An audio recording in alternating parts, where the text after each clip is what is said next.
ஆச்சி கொழுக்கட்டை மாவு வந்தாச்சு. ஆச்சி கொழுக்கட்டை மாவிற்கு கொழுக்கட்டை அச்சை கேட்டு வாங்குங்கள்.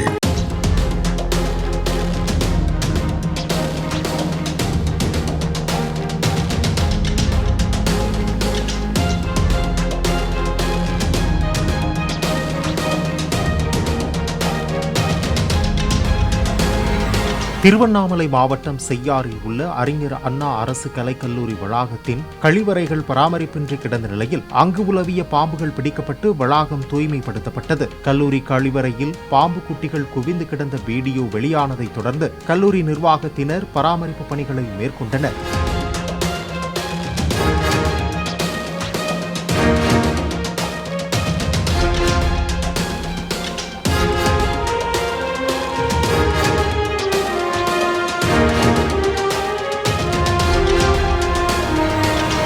ஆச்சி கொழுக்கட்டை மாவு வந்தாச்சு. ஆச்சி கொழுக்கட்டை மாவிற்கு கொழுக்கட்டை அச்சை கேட்டு வாங்குங்கள்.